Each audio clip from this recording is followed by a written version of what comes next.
मुरलीधर देवीदास आमटे म्हणजेच बाबा आमटे यांचा जन्म 26 डिसेंबर 1914 रोजी वर्धा जिल्ह्यातील हिंगणघाट येथे झाला. वडील देवीदास मोठे सावकार होते. आईचे नाव लक्ष्मीबाई. त्यांचे कुटुंब त्या भागातील जमीनदार होते. बाबांचे बालपण ऐश्वर्यात गेले. बाबा लहानपणापासून स्वतंत्र विचारांचे होते. त्यांना वेगाने गाडी चालवायला प्रचंड आवडायचे. इंग्रजी चित्रपट पाहण्याचीही बाबांना आवड होती. ते केवळ चित्रपट पाहायचेच नाही तर त्यांची समीक्षाही लिहायचे. रवींद्रनाथ टागोरांच्या संगीत आणि कवितांनी ते अत्यंत प्रभावित झाले. बाबा आमट्यांनी वकिलीचे शिक्षण पूर्ण केल्यावर काही काळ वकिलीही केली. वकिलीचं शिक्षण घेतल्यानंतर बाबा गांधीजींसोबत सेवाग्राम आश्रमात राहायला लागले. त्याचवेळी स्वातंत्र्य संग्रामात भाग घेऊन त्यांनी तुरुंगवासही भोगला. इसवी सन 1943 मध्ये वंदे मातरमची घोषणा दिल्याबद्दल त्यांना 21 दिवसांची तुरुंगवासाची शिक्षा झाली होती. त्यानंतर बाबा आमट्यांनी स्वतःला समाजकार्यात गुंतवून घेतले. गांधीजींच्या चरख्याचा त्यांनी स्वीकार केला. खादीचेच कपडे घालत असत. त्यानंतर त्यांची भेट साधनाताईंशी झाली. कुटुंबातील सदस्यांचा विरोध पत्करून साधनाताई आणि बाबा आमटे या दोघांनी विवाह केला. बाबांनी एकदा पावसात कुडकुडत भिजणारा एक कुष्ठरोगी पाहिला. भर पावसात भिजत असलेला तो माणूस पाहून ते भयंकर घाबरले. पण तोच त्यांच्या आयुष्यातील टर्निंग पॉइंट ठरला. त्या माणसाला घरी नेऊन त्याची सेवा शुश्रूषा केली. आयुष्याला कलाटणी देणाऱ्या या प्रसंगातून आपले उर्वरित आयुष्य कुष्ठरोग्यांसाठी द्यायचे हाच त्यांनी ध्यास धरला. 1952 मध्ये चंद्रपूर जिल्ह्यातील वरोऱ्याजवळ बाबांनी आनंदवनाची स्थापना केली. महारोगी सेवा समिती या संस्थेच्या माध्यमातून बाबांनी कार्याचा विस्तार केला. बाबा आमटे म्हणाले होते की कुष्ठरोग्यांना खरी मदत तेव्हाच शक्य होईल जेव्हा समाजाची मानसिक कुष्ठरोगापासून मुक्तता होईल आणि या आजाराविषयीची अनावश्यक भीती नाहीशी होईल. हा संसर्गजन्य आजार नाही हे सिद्ध करण्यासाठी बाबा आमटे यांनी स्वतः बॅसिली बॅक्टेरियाचे इंजेक्शनही घेतले होते. केवळ कुष्ठरोग्यांसाठीच नव्हे तर अंधांसाठी, मूकबधिरांसाठी विशेष शाळा निर्माण केल्या.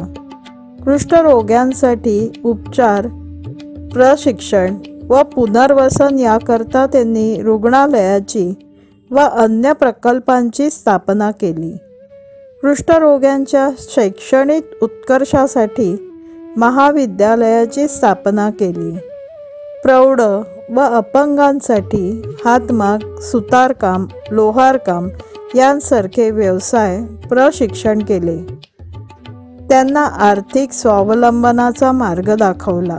साधनाताईंनी लिहिलेल्या समिधा या आत्मचरित्रपर पुस्तकातून साधनाताईंच्या संयमी, त्यागी व बाबांच्या कार्यासह त्यांना सांभाळणाऱ्या समर्थ व्यक्तिमत्वाचा परिचय आपल्याला होतो. सतत कामात असूनही बाबांनी ज्वाला आणि फुले आणि उज्ज्वल उद्यासाठी हे काव्यसंग्रह लिहिले. यातून त्यांच्या साहित्यिक गुणासह समाजकार्याची निष्ठाही दिसून येते.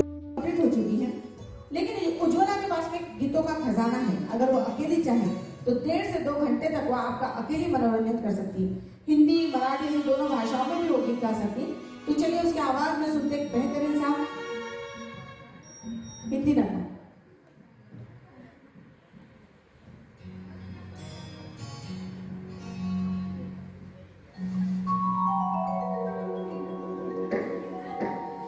जब भी जी जाए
बघून तुला जीव माझा होईवर आला, बघून तुला जीव माझा होईवर आला.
बाबांची दोन्ही मुलं डॉक्टर विकास आमटे आणि डॉक्टर प्रकाश आमटे, तसेच दोन्ही सुना डॉक्टर भारती आणि डॉक्टर मंदाकिनी यांनीही सामाजिक कार्यात वाहून घेतले.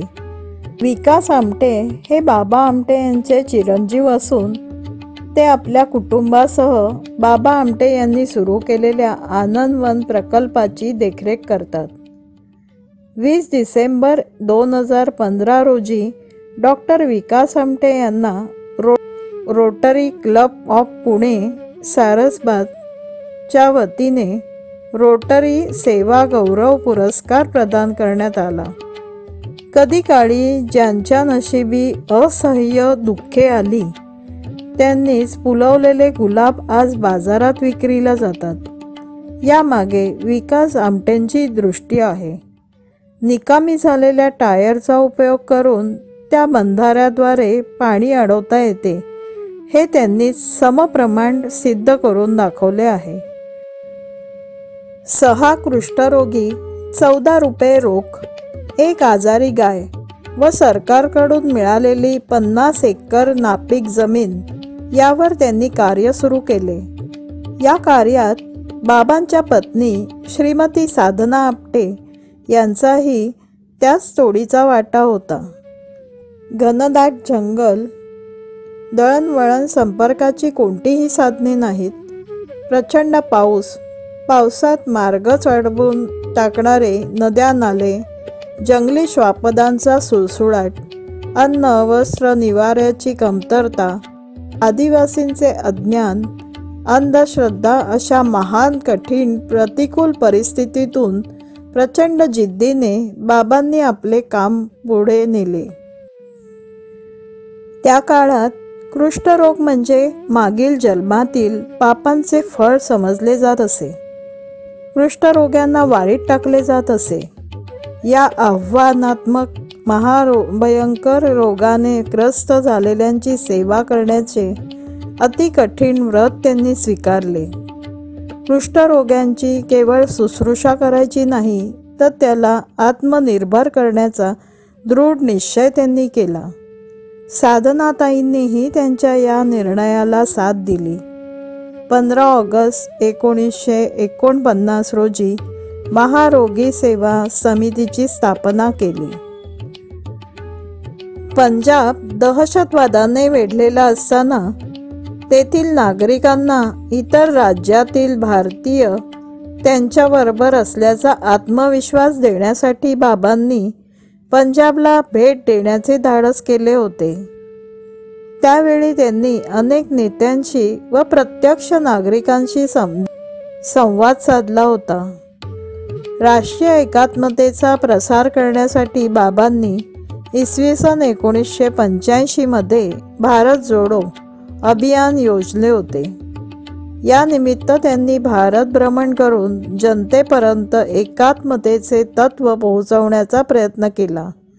नर्मदा बचाव आंदोलनात मेधा पाटकर यांच्या सोबत तब्बल 12 वर्ष नर्मदा काठी मुक्काम करून त्यांनी आंदोलनाला पाठबळ दिले होते. भामरागडच्या 3 विशाल पात्र असलेल्या नद्यांचा त्रिवेणी संगम म्हणजे एक अद्भुत चमत्कार आहे. पर्लकोटा, पामुल गौतमी आणि गोदावरी नदीची उपनदी इंद्रावती यांचा हा संगम आहे. या ठिकाणी इंद्रावती नदी ही उत्तरवाहिनी झालेली आहे. ऋषीमुनींच्या तपस्येचे ते आश्रयस्थान आहे. एकदा रवींद्रनाथ टागोर यांच्या शांतिनिकेतन आश्रमास बाबा आमट्यांनी भेट दिली. शांतिनिकेतनच्या या भेटीचा त्यांच्यावर प्रभाव पडला. पुढे महात्मा गांधी यांच्या संपर्कात आल्यानंतर गांधीजींच्या सत्य, नीती आणि निर्भयतेवर आधारलेल्या विचारसरणीने प्रभावित होऊन दीनदलितांच्या सेवेसाठी काम करण्याचे त्यांनी ठरवले.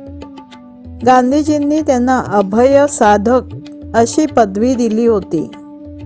भामरागड तालुक्यातील आदिवासींच्या विकासासाठी हेमलकसा येथे बाबांनी लोकबिरादरी प्रकल्प सुरू केला.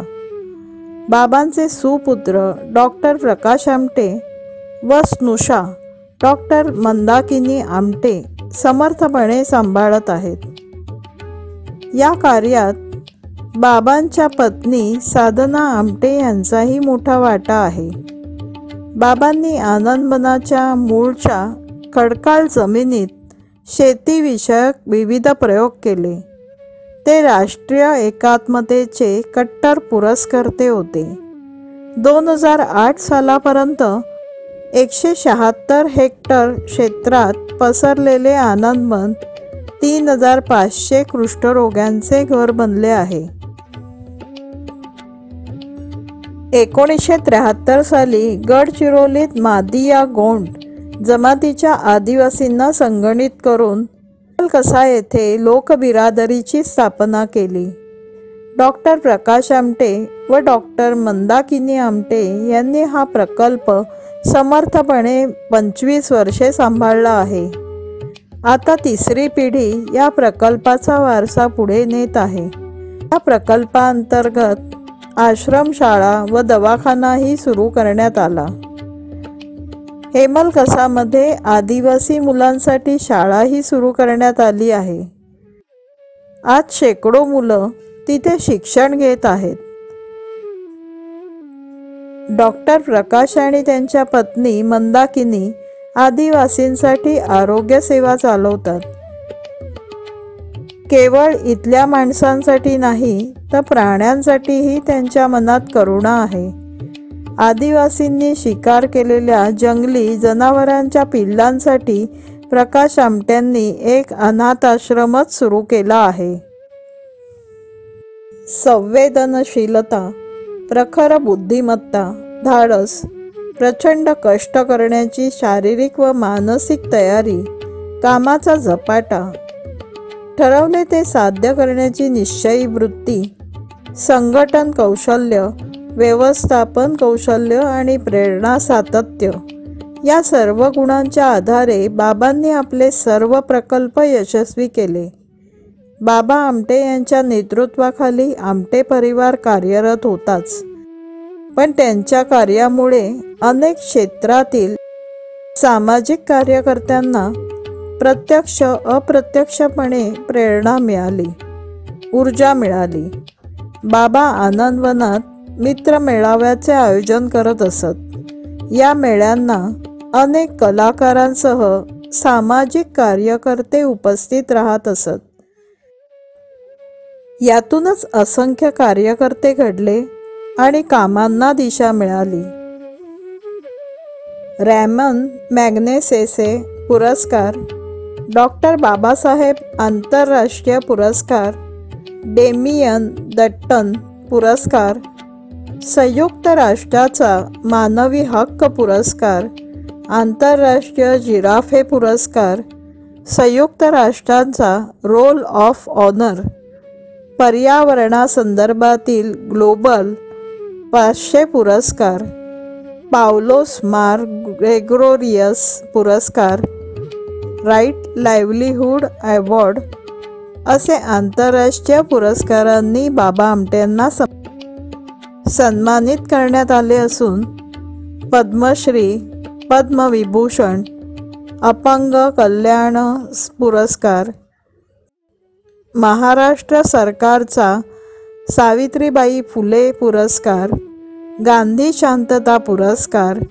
महाराष्ट्र भूषण पुरस्कार, मध्य प्रदेश सरकारचा इंदिरा गांधी पुरस्कार, पहिला GD बिर्ला पुरस्कार, महाराष्ट्र सरकारचा दलित मित्र पुरस्कार, राष्ट्रीय भूषण पुरस्कार, जमनालाल बजाज पुरस्कार, ND दिवाण पुरस्कार, राजा राम मोहन राय पुरस्कार, भरतवास पुरस्कार, JD बिर्ला पुरस्कार, महाराष्ट्र सरकारचा आदिवासी सेवक पुरस्कार, कुमार गंधर्व पुरस्कार, जस्टिस KS हेगडे पुरस्कार, D.Litt नागपूर विद्यापीठ, D.Litt पुणे विद्यापीठ, देशिकोत्तम सन्मानीय डॉक्टरेट, विश्व भारती पुरस्कार अशा भारतीय पुरस्कारांनी बाबा आमटे यांना गौरवण्यात आले. बाबांचा वारसा पुढे नेणाऱ्या डॉक्टर प्रकाश आमटेंचं अनेक बाबतीत आपल्या वडिलांशी साधर्म्य आहे. त्यांच्या आयुष्यात सारख्याचे काही योगायोगही आहेत. म्हणजे बाबा आणि प्रकाश आमटे यांचा वाढदिवस एकाच दिवशी म्हणजे 26 डिसेंबरला असतो. बाबांना 1985 साली रॅमन मॅग्नेसेसे पुरस्काराने सन्मानित करण्यात आलं होतं. डॉक्टर प्रकाश आमटे आणि मंदाकिनी आमटे यांनाही 2008 रॅमन मॅग्नेसेसे पुरस्कारांनी सन्मानित करण्यात आलं होतं. इसवी सन 1949 सालामध्ये त्यांनी महारोगी सेवा समितीची स्थापना केली. याशिवाय बाबा आमट्यांनी कुष्ठरोग्यांसाठी खालील संस्था स्थापन केल्या: वरोरा, चंद्रपूर येथे आनंदवन, मूल, चंद्रपूर येथे सोमनाथ प्रकल्प, नागपूर येथे अशोकवन, हेमलकसा येथे लोकबिरादरी प्रकल्प. हेमलकसा प्रकल्पावरून सोमनाथ प्रकल्पाकडे प्रयाण करताना मार्कंडेश्वर मंदिराचे दर्शन घेतले. 9 फेब्रुवारी 2008 रोजी वरोरा येथील निवासस्थानी रक्ताच्या कर्करोगाने त्यांचे निधन झाले. आज बाबांच्या पुढच्या पिढ्याही डॉक्टर प्रकाश आमटे, विकास आमटे व त्यांचे कुटुंबीय विविध प्रकल्पांच्या माध्यमातून तेवढ्याच निष्ठेने व सातत्याने काम करीत आहेत.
सोमनाथ प्रकल्प येथील 1250 एकर सेंद्रिय शेतीची पाहणी करून तेथील काकांशी गप्पा गोष्टी केल्या, तेव्हा त्यांनी पुढील माहिती दिली.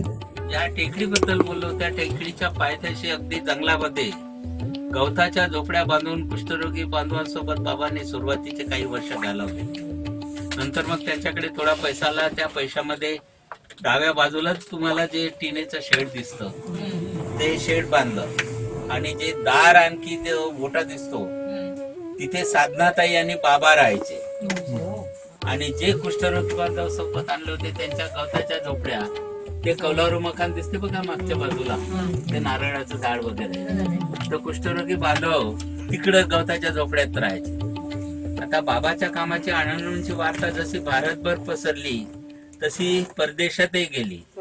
तर स्वित्झर्लंडचा एक 20-22 लोकांचा ग्रुप बाबाचं काम काय चालू आहे हे बघावं त्या हिशोबानं आनंदमध्ये आले. पण ही जागा नुकती बाबाच्या स्वाधीन मिळाली होती. डेव्हलपमेंट करणं तेवढंच जरुरीच होतं, म्हणून बाबा मुक्कामी इथे होते. आनंदहून बघून झाल्यानंतर तो ग्रुप इकडे आला. इकडे येऊन बघतात तर बाबा ह्या टिनेच्या शेड मध्ये राहत आहेत आणि ज्या कुष्ठरोगी बांधवांचं पुनर्वसन करायचं आहे ते नेमके तिकडे गवताच्या झोपड्यांमध्ये राहतात. हे बघून त्यांना वाईट वाटलं. एक दिवस मुक्काम केला, पूर्ण परिसर पाहिला आणि परतीला आपल्या देशात निघून गेले. आपल्या देशात निघून गेल्यानंतर त्यांनी ठरवून टाकलं की एका माणसाचा एका दिवसाचा सकाळपासून संध्याकाळपर्यंत जो काही खायचा म्हणा फळफळाचा खर्च होईल तो आपल्या देशातल्या लोकांकडून गोळा करायचा आणि फंडाच्या स्वरूपात बाबाच्या स्वाधीन करायचं. तर पहिला जो फंड बाबाच्या स्वाधीन केला तेव्हा त्यांनी सांगितलं की आम्ही तुम्हाला कुष्ठरोगी बांधवांचे घर बांधायला फंड देतो करा, पण 1 वर्षाच्या नंतर आम्ही येऊन बघू तुम्ही त्या फंडाचं काय केलं ते. त्या बाबांबद्दल बऱ्याचशा लोकांनी खूप सारं लिखाण केलं. बाबांनी सुद्धा बरंचसं लिखाण केलं. त्यामध्ये उल्लेख आहे की बाबांना ज्या लोकांनी जो फंड ज्या कामासाठी दिला आणि जो कालावधी दिला त्या कालावधीच्या आत रात्रंदिवस काम करून ते पूर्ण करायचं हे बाबाचं ठरलेलं धोरण होतं. ते 1 वर्षाच्या आतच हे ज्याचं नूतनीकरण केलेलं दिसते तुम्हाला, ती 8 मकानं बांधलीत. अशीच 8 मकानं ते कौलारू मकान दिसतं तिकडे बांधलीत. 8 दुने 16 मकानं झालीत आणि या वसाहतीच्या लोकांना खायसाठी म्हणून ते 3 फूट उंच भिंती दिसतात ना, ते मेस बांधलं. मेसच्या बाजूला गोडाऊन बांधलं. गोडाऊनच्या बाजूला हे झाडाच्या मधून दिसतं तुम्हाला पांढरं, तिथे दवाखाना बांधला. एवढं सारं 1 वर्षाच्या आतच रात्रंदिवस काम करून बांधकाम करवून घेतलं. वेळ होता, कुष्ठरोगी बांधव राहायलाही लागले. आजूबाजूला झाडं झुडही लावलेत. खुश होऊन त्यांनी मग प्रत्येक वर्षाला 1 फंड, असं 4 वर्षाला आणखी 4 फंड पाठविलेत. आपला टायरच्या बंधाऱ्यापासून तर शेवटल्या टोकापर्यंत हे 2-2.5 किलोमीटर अंतर येतं. कुष्ठरोगी बांधवांनी जर शेती करतो म्हटलं असतं हे तेवढ्या लांब पर्यंत त्यांना जावं लागत होतं. म्हणून ज्या जागेवरून शेती करण्यास योग्य पडेल अशाच ठिकाणी 80 लोकांच्या 5 वेगळ्या वेगळ्या वसाहती केल्यात. आणि 5ही वसाहतीमध्ये त्या काळात कुणीही घरी स्वयंपाक करायचे नाही. प्रत्येक वसाहतीमध्ये त्यांचं कॉमन मेस दिलेलं होतं. पण आता काय झालं, आमची बाया माणसं म्हातारी झाली, स्वयंपाक करायचा प्रश्न निर्माण झाला. प्रत्येक वसाहतीमध्ये 5 मेस होत्या. स्वयंपाक करायचा प्रश्न झाला निर्माण. बाबांनी शंकरदादा जुंबडे म्हणून होते आमचे कुष्ठरोगी बांधव, मारुतराव देवगडे होते आमचे कुष्ठरोगी बांधव. या लोकांनी आपली बुद्धी त्या काळात काय वापरली की ज्या लोकांनी आपणास विरोध दर्शवला तर त्याच लोकांना कामं दिलीत. तर मारोडा तुम्हाला लागलं, त्याच्या बाजूला उसराळ आहे, त्याच्या बाजूला भादुर्णा आहे, नंतर पेटगाव आहे, नंतर इकडे पडझडी कोठा आहे. तर ह्या 4-5ही गावचं मजूर आपल्या कामावरती यायचं. त्यामध्ये मुलींचा भरणा जास्त राहायचा. त्या मुली यायच्या, त्यांचे आई वडील यायचे, त्यांचे भाऊ बंद यायचे. त्या सर्व लोकांनी इथल्या स्थानिक कुष्ठरोगी बांधवांचं राहणीमान पाहिलं की यांच्याकडे तर बऱ्यापैकी बँक बॅलन्स आहे, याचे साधनं आहेत आणि सर्वात महत्वाचं म्हणजे रोजच्या रोज जेवण, चुलीजवळ बसून स्वयंपाक करावा लागत नाही. आई तर 3 वेळ खायला मिळतं. जी परिस्थिती त्या मुलींनी बघितली, त्यांच्या आई वडिलांनी बघितली. आणि नवलाची गोष्ट अशी की त्या काळात 17-18 हेल्दी मुलींनी आम्हा कुष्ठरोगी बांधवांसोबत लग्न केलं. तर त्या बाया या मेसमध्ये स्वयंपाक बनवतात आणि ते पिवळी पाल बांधलेली गाडी बघितली असेल सकाळी तुम्ही किंवा आता तिथे उभी होती, तर त्या गाडीने सकाळी चहा आणि नाश्ता प्रत्येक वसाहतीमध्ये पोहोचवला जातो. 10-10:30 11चं जेवण प्रत्येक वसाहतीमध्ये पोहोचवलं जातं आणि संध्याकाळी 5ला रात्रीचं 7चं जेवण प्रत्येक वसाहतीमध्ये पोहोचवलं जातं. अशा रीतीनं या एकाच ठिकाणी स्वयंपाक बनतो आणि हा सर्वीकडे वाटप केला जातो. बाकीच्या 4 मेस बंद पडल्यात. आपली एक मेस पाहुण्यांची आणि ही एक मेस, ह्या फक्त 2च मेस चालू आहेत सध्या. मला बघायला मिळते त्यातलं एक तळ तुम्ही सकाळी बघितलंच असेल. बघितलं सुरुवात हे सर्वात लहान तळ आहे पण सर्वात खोल आहे. चारी बाजूनं सारखं खोदलेलं आहे, नाहीतर मानव निर्मित तळ म्हटलं असं उथळ राहतं. पण हे चारी बाजून सारखं खोदलेलं आहे. घराच्या जवळ आहे, येणाऱ्या लोकांना 12 महिने पाणी प्यायला मिळालं म्हणून त्याची खोलीकरण केलं. आजच्या घटकेला तिथे 12 फुटापर्यंत त्याचा पताही लागत नाही असं हे. आमच्या कोल्हापूरमध्ये ना आम्ही रोज फिरायला जायचो तर दगडी पाणी आणि त्याच्यात एक कढीपत्ता कढी नीम असतं ना ते आणून जरासं धुवायचं आणि रोज खायचं. त्याच्यामुळे तसंही आपण हे पान खात राहिलं तर तुम्हाला किडनी स्टोन कधी होणारच नाही.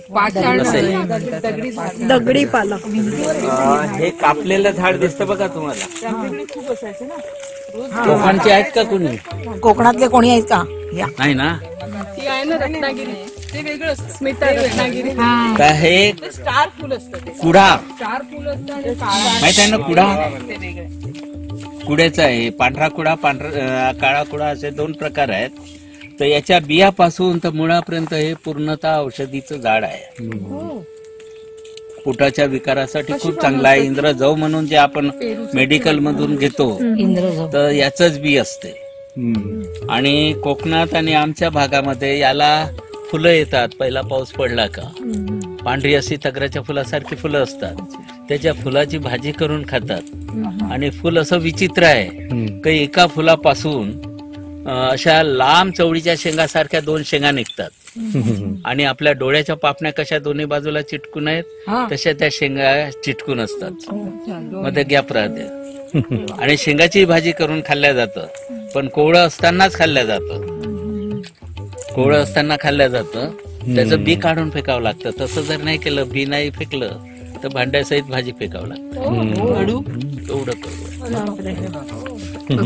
गुराखी जुन्या लोकात काय करायचे, गुरं घेऊन जंगलात गेले न उपास राहिला, त्यांना वाटलं का गोड दही खायचं आहे तर पानाचा द्रोण करायचे. द्रोणामध्ये दूध धुवायचे नाही, याचे 2-3 थेंब टाकले का लगेच गोड दही तयार होत जातं. तोंडातून कडू येते, कडू जिरायत कडू झाले. तो मोठा वृक्ष दिसतो बघा, सुटलेले. नाव आहे त्याचं बीजा. तर आजकाल 40च्या वर गेले का बहुतेकांना शुगरचे आजार होतात, है की नाही? तर त्याच्या लाकडाचे ग्लास मेडिकल मध्ये मिळतात. त्या ग्लास मध्ये रात्रीचं पाणी भरायचं आणि सकाळी उपाशीपोटी त्याचं पाणी पिलं तर शुगर आपली कंट्रोल मध्ये राहते. पण ते पैसे खर्च करावं लागतात. नंतर काही दिवसांनी ते ग्लास फेकून द्यावं लागतं. म्हणून फुकटाच्या बऱ्याचशा औषधे आहेत. कोणतंही पान म्हटलं तर पानाच्या शिरा मागच्या बाजूला असतात की नाही? हो हे काय हे आता हे बघा शिरा आहेत ना मागे. तर रुईचं झाड माहित आहे, हनुमान त्याला वाहतो आपण फुलं पानं. तर त्या रुईचं पान उलट, जेणेकरून त्या शिरा आपल्या तळपायाला टच होतील असं ते पान उलट ठेवून द्यायचं तळपायात. वरून सॉक्स चढवायचा. दिवसभर ठेवलं तुमची शुगर कंट्रोल मध्ये राहते. बिना पैशाची औषधी. शंकरजीला आपण बेल बेल बेल पेरू खातो त्याने दात हिरड्या बरं आहे ना. तर पेरूची 2-3 पानं, बेलाची 2-3 पानं हे चघळून त्याचा अर्क जरी तुम्ही पोटात घेतला तरी तुमची शुगर कंट्रोल मध्ये राहते. इव्हन कशाला पैसा खर्च करायचा. पेरू दातासाठी पण खूप चांगलं. हिरड्या, दात, किडे. ह्या गाडीच्या समोर तुम्हाला मोठा वृक्ष दिसतो बघा पांढऱ्या सालीचा. नाव आहे त्याचं अर्जुन वृक्ष. अर्जुन छाल. मेडिकल मध्ये जे आपण हार्ट साठी अर्जुनाचं जे म्हणून आपण घेतो, आपण घेतो ते उकळून पाणी पितो. तर त्या झाडाच्या चालत असते. वरून तुम्हाला पांढरी दिसते, पण त्याला थोडस खरचटलं तुम्ही तर त्याची अंतरसाल लाल आहे. तर काही कारणास्तव जर आपलं बोन वगैरे क्रॅक झालं तर त्यावेळेस त्याच्या अंतरसालेचं बँडेज केलं तरी तुमचं बोन एकजीव होऊन जातं. असं ते अर्जुनाचं झाड आहे. आणि ते झाड तुम्हाला फक्त नदी किनारी किंवा ओढ्या किनारी दिसल, जंगलात दिसणार नाही तुम्हाला इकडे तिकडे, कारण त्याचं बी वजनी आहे. त्यामुळं हव्यानं काही उडून जात नाही किंवा पशु पक्षी नेत नाही, जागेवरच खाऊन खाली गळतात. म्हणून त्याच ठिकाणी त्याचे रोप तयार होतात. आघाडा माहित आहे? आघाडा गणपती तिकडे कुठे चालला? गौरी गणपती गणपतीला माहित आहे ना आघाडा? तर ज्या कुणाच्या हिरड्या किंवा दात दुखत असतील त्यांनी त्या आघाड्याच्या काडीनं दातून जर केलं तुम्ही 5-7 दिवस तरी तुमच्या दाता आणि हिरड्या मजबूत होतात. असं ते आघाड्याचं झाड आहे. आणि त्याला बिया असतात. आम्ही त्याला कुत्र्याचं झाड म्हणतो, कारण त्याच्या जवळून जर गेलं तर कपड्याला चिटकतात ते बी त्याचे. जुन्या काळामध्ये ऋषी मुनी तपश्चर्या करायचे. तपश्चर्या करायच्या वेळेस त्यांना खाणं पिणं सर्व बादच राहायचं. तर त्यांचे सेवक त्या आघाड्याचं बी बारीक असतं ते गोळा करून आणायचे, त्याची खीर करून ऋषीमुनीला द्यायचे. एकदा ते खीर घेतली तर 1 महिनाभर नाही जेवलं नाही पाणी केलं तरी चालतं असं म्हणतात. मला माहित नाही, असं म्हणतात ते. तो मोठा वृक्ष दिसतो बघा तुम्हाला, कशाचा आहे तो? मोठा हो. ती जी 4 पानं दिसतात ती नाही, हा मोठा इकडे ते मोहाचं झाड आहे. माहित आहे ना मोह? नाव ऐकलंच असेल. काय आणि त्याची दारू बनवतात फुलांपासून, त्याच्या मोहाच्या फुलांपासून. आता ताईंनी सांगितलं दारू असं म्हणतात फुलाची. मोहाच्या पण मला हे सांगा बरं, तुमच्यापैकी दारू कुणी घेतली नाही? नाही. मी म्हणतो सर्वांनीच घेतली आहे. घेतली आहे. द्राक्षाचं नाही मला खोकला वगैरे सर्दी वगैरे द्राक्षाचं. ओके. सायरप वगैरे घेतात त्याला काय आहे? अल्कोहोल म्हणजे काय? थोडा सांगू कसं म्हणता नाही घेतलं? हे डॉक्टर जे लोक आहेत ना, तर 70-80% लोक डॉक्टर दारू पितात. तब्येत चांगली ठेवायला. कारण दारू हे तसं प्रमाणात घेतलं तर काही वाईट नाही, औषधी आहे ती प्रकारची. पण ते इतरांपेक्षा वेगळा कसा दिसेल म्हणून ओव्हरडोस घेतात. वेगळा दिसला पाहिजे. जुन्या काळात आपण मोहाच्या पानात, पळसाच्या पानात किंवा ते माहूरची वेली दिसते बघा आपट्याच्या पानासारखी, ते अगदी समोर त्याच्या पत्रावळीमध्ये त्याच्यामध्ये आपण जेवण करायचं. इथपर्यंत जरी आपण घशापर्यंत जरी मिष्टान्न खाल्लं तरी पचनक्रिया व्यवस्थित होती ती त्या काळात. पानामध्ये पत्रावळीमध्ये जेवण करायचं आहे ना. पण आता अर्ध पोटी उपाशी राहिलं तरी आपणास अपचन होऊन जात. जे मिष्टान्न त्या पत्रावळ्यामध्ये वाढायचे त्याच्या उष्णतेमुळे त्या पानाचा अर्क त्यामध्ये मिळायचा आणि त्या अर्कामुळे आपण पचनक्रिया व्यवस्थित होऊन जात. टाकडा माहित आहे? टाकडा पहिला पाऊस पडला की त्याची उगण होऊन जाते, त्याची पालेभाजी रानभाजी म्हणून खातात आवडीनं आहे ना. पण आता त्याचं बी वाढलेलं आहे, तर ते बी बरंच साठवणूक करायचं. तव्यावरती 2-3 थेंब तूप टाकायचं आणि त्या बिया भाजून घ्यायच्या. भाजून त्याची बारीक भुकटी करायची. दुसऱ्या बाजूला दूध गरम करायचं. पाहिजे तेवढी पूड टाकली तर नेस कॉफीला म्हणते थोडा वेळ थांबून जातो. आपण चहा किंवा कॉफी कशासाठी घेतो? तरतरी येण्यासाठी आहे ना. तिथं येतेच येते. पण ह्या कॉफीमध्ये दुसरा एक महत्वाचा फायदा आहे का पोटाच्या विकारासाठी खूप चांगला आहे. औषध टाकळ्याच्या बियाची कॉफी. तुपावर भाजायची पावडर करायची पण ते मिळतं कुठे टाकायची बी आता. पाऊस पडला पण तर जास्त तिथं ते उगवून झाड आलं की नाही ते येतं मग आपण कसं ते बघतच नाही तिकडे. बघत रस्त्याच्या कडेला खूप राहतात. तेच ना, बघत नाही आपण. जाऊ दे. किती टाकाऊ बसून चला बसूया गाडी. नवनिर्मित तळ म्हटलं तर उथळ राहतं. हे दिसतं ना इकडे उथळ तसं राहतं. इथे पावसाळ्यात आपण पाणीही भरलं तरी 4-5 दिवसातच ते खाली होऊन जायचं तळ. आणि त्याला लागून भाताची शेती आहे. तळ बनवणंही काही फायदा होत नव्हता. मग आम्हाला LNT कंपनीकडून बुलडोझर मिळाला होता काही दिवस वापरायला. मग विकास भाऊ बोलले का आपण एक काम करूया, या तळ्याचं खोदकाम करू, जेणेकरून त्यामध्ये पावसाळ्यातही पाणी राहिलं पाहिजे, बरेच दिवस पाणी राहिलं पाहिजे. मग याचं 2 मीटर खोदकाम केलं. आता ते वेस्टेज खूप सारं निघणार होतं. मग ते कुठं टाकावं हा प्रश्न निर्माण झाला. खर्च तर कमी आला पाहिजे, वेस्टेज खूप सारं निघणार. मग असं ठरलं निघणारं वेस्टेज जर आपण इथे जवळच्या जवळ उचलं तर एक प्रेक्षणीय स्थळे तयार होईल, इकडे तळ्याची खोली वाढेल, तळ्यात पाणी राहील. आता हे 12ही महिने या तळ्यामध्ये पाणी राहतं.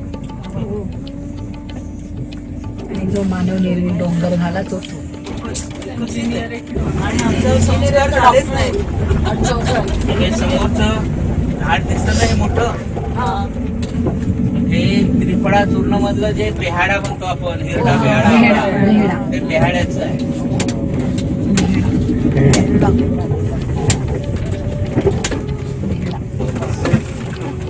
हे बघा हे पळस माहिती ना, पळसाचं तुम्ही झाड बघता. आमचा हा प्रकल्प असा आहे की या प्रकल्पामध्ये तुम्हाला वेली पाहायला मिळते. याची पानं बघा किती मोठी मोठी पानं आहेत. एका पानामध्ये माणूस जीव शकतो अशी मोठी मोठी पानं आहेत. आणि थोडं बारकाईनं बघा, त्याची जे फांदी आहे आणि 3 पानं आहेत, तर देठाजवळ पहा तुम्हाला अशी गाठ दिसते पोट्याच्या काट्याचं आहे ना, जाड गाठ. त्या 2-3 गाठी जरी चगडून चगडून तुम्ही त्याचा अर्क पोटात घेतला तरी तुमच्या शुगर कंट्रोल मध्ये राहते. आणि देवाने पहा याला फुलं दिली आहे, पळसाला फुलं दिली आहे, ते उन्हाळ्यातच दिली आहे. उन्हाळ्यामध्ये आपल्या शरीराचं उष्णतामान वाढून जातं. अशा वेळेस त्याची फुलं फुली म्हणा किंवा वाढली साठवणूक करून ठेवून द्यायची. उन्हाळ्याच्या दिवसामध्ये कपभर पाण्यात रात्रीची 3-4 फुलं ढाकून द्यायची ना, सकाळी ते लाल झालेलं पाणी तुम्ही पिलात, 2-3 दिवस पिलात तरी तुमच्या शरीरातली सर्व उष्णता निघून जाते. असं ते फुलं त्याचे कामी आहेत. जुन्या काळामध्ये आम्ही रंग खेळायचो त्याच्या फुलाचा, त्यावेळेस स्किन डिसीज वगैरे काही होत नव्हते. आता केमिकलचा वापरतो आपण स्किन डिसीज.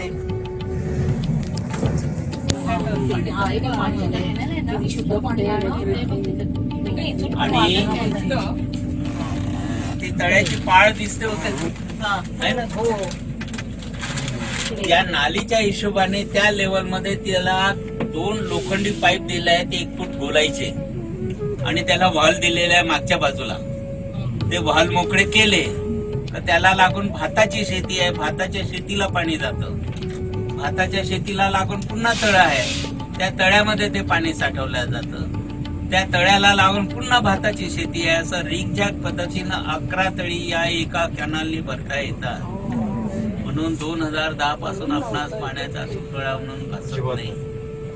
आधी तळ झालं, त्याच्यानंतर कॅनल झाला, म्हणून या तळ्याचे 2 भाग पडलेले आहेत. बघा आता तुम्हाला दिसतात. त्याची ग्रॅव्हिटी आपल्याला मिळवून घ्यायची होती. द्राक्षासारखे असे झुपकीच्या झुपकी येतात उन्हाळ्यात. वरचं कव्हर त्याचा आंबट गोड लागतं, त्यामुळे पक्षीच त्याचा फडशा पाडतात. आणि ते फोडलं तर ती चारोळी सर्वात महाग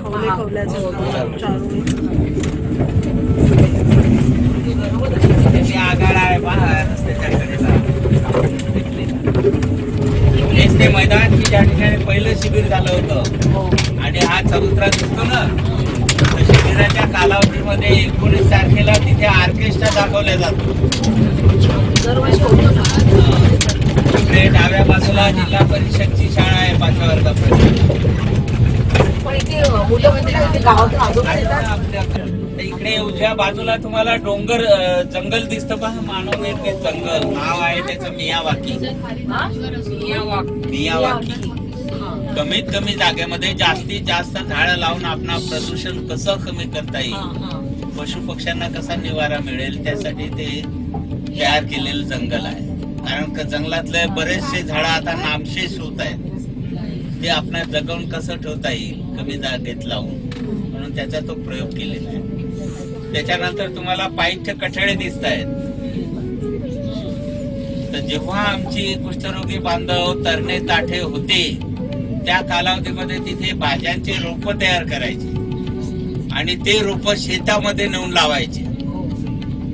तर रोजचे 2-2 ट्रक आजच्या घटकेला या दिवसात, थंडीच्या दिवसात रोजचे 2-2 ट्रक भाज्या निघायच्या. तर त्या विकता विकता माझं नाकी नव यायचं. एक ट्रक आम्ही ठोक मध्ये चंद्रपूरला विकायचा आणि एक ट्रक मी इकडे रोजचे बाजार आहेत त्या बाजारमध्ये, एक ट्रक किरकोळ मध्ये विकायचं. आता आमची माणसं म्हातारी झाली, शेती नाही करू शकत, म्हणून खाण्यापुरतं आपण फक्त लावण करतो. आता ते रोप लावून तुम्ही जंगल निर्माण करा, हा प्रयोग आपण तिथे केला. शहरांमध्ये करायला पाहिजे खरं. गुरांसाठी लावलेलं गवत आहे ते दिसतं ना. रोजचं आपल्याकडे जवळजवळ 100 लिटर दूध होतं, पण आपण बाहेर विकत नाही, ते घरच्या घरीच वापरतो. पाहुण्यांसाठी आणि